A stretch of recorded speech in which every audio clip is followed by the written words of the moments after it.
Since April this year, Jim Davidson has been hosting This Week, his own new channel on YouTube. And if the sexy intro is anything to go by, this promises to be a really entertaining show. Happy Sunday, everybody, and good morning. Okay, maybe sexy is overselling this a little. Really what we're looking at is an ageing has-been gammon in a pinstripe suit in his man shed. Jim Davidson made a name for himself as a stand-up comedian of sorts in the UK through the 80s and 90s, with a fairly hack routine of racist, misogynistic jokes. Free package of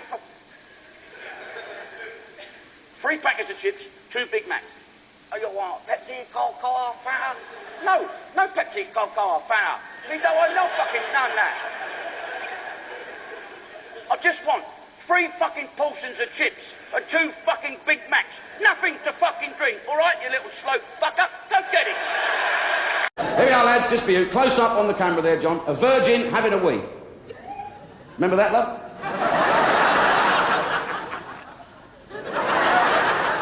Married woman.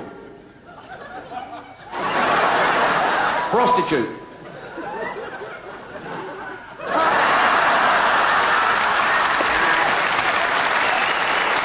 Let's be clear about this. The racism and misogyny was never okay, but there was a time in British television and in British popular culture where this was passable because we were a less sophisticated viewing public and consumers of popular culture.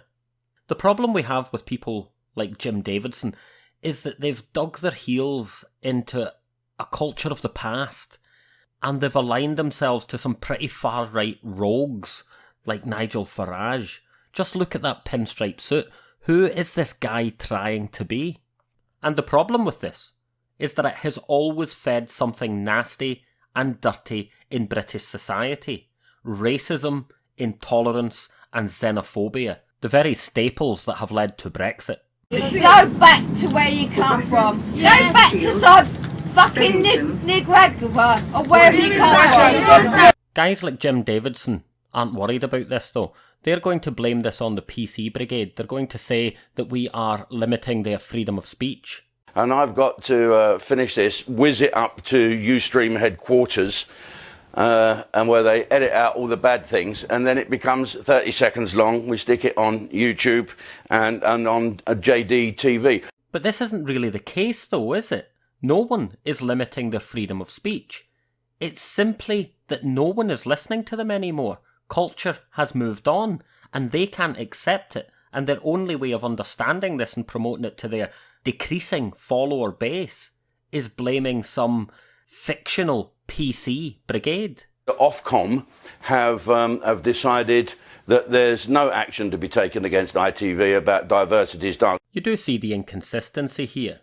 It's okay for people like Jim Davidson and others on the far right to make complaints to Ofcom about the performance of a dance group on Britain's Got Talent, simply because they wanted to understand the message of that dance group as offensive to them. People dusted off their instincts and noticed something more sinister. Another disease, deep-rooted in our system.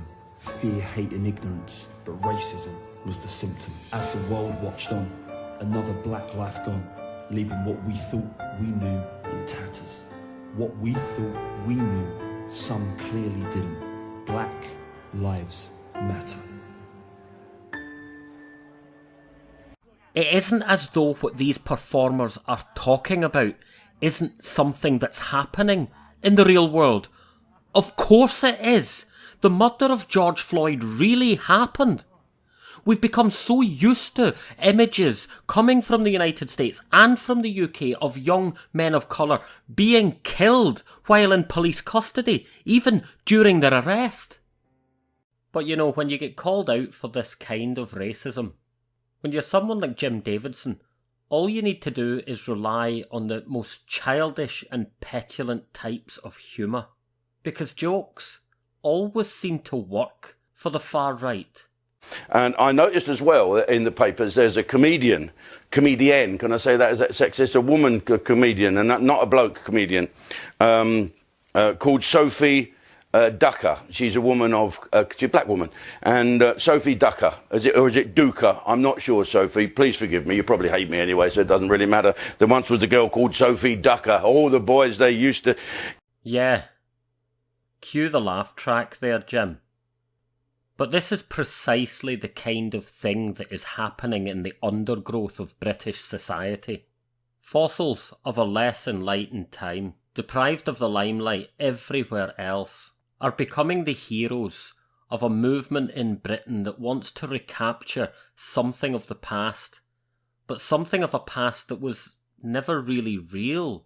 They are trying to recapture a golden age, when they felt that they had power over women, over black people and other minorities, over gay and lesbian people. But this was a power they never had. The working class white man has never mattered to those with real power in Britain. He has always been as powerless as those he's seeking some kind of power over right now.